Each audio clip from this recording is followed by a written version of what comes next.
ទួលសំបុតរៃស្លុតអរាអូនហៅភ្ញៀវកាសាមជីវិតថ្មី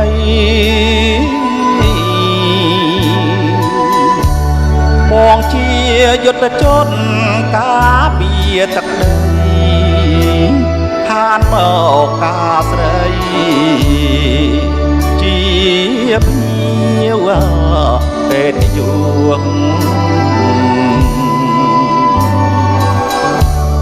សែនអាឡ័យថ្ងៃ12កក្កដាមេបាញ់ជាកាចុចហៅជាប់ឈ្មោះបងជាយុទ្ធជន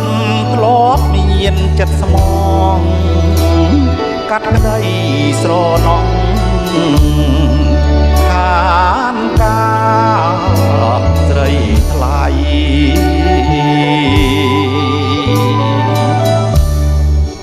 អាណិតស្រឡាញ់នៅពេញបេះដូងស្ទើរ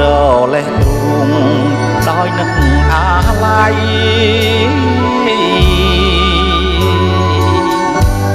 ធ្លាប់ហៅធ្លាប់សួរជាគ្នា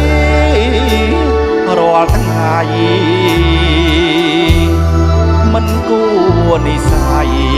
ខានបាច់ការស្លាបងជូនបោអូនពីសមរភូមិទុកដូចភ្ញៀវរួមបាទចងខាត់ខា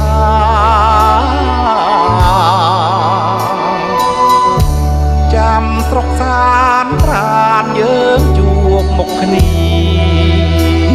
បានបុតគ្នាចែកបង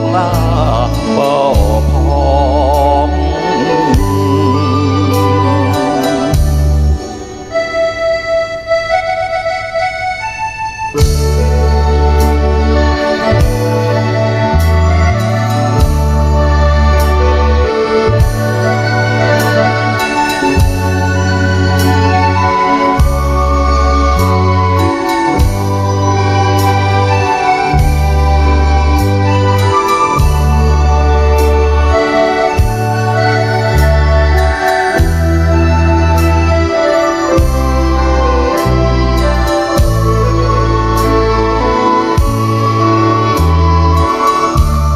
ផងជូនបោអូនពី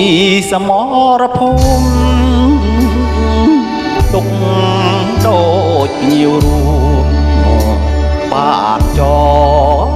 ងហាត់ថា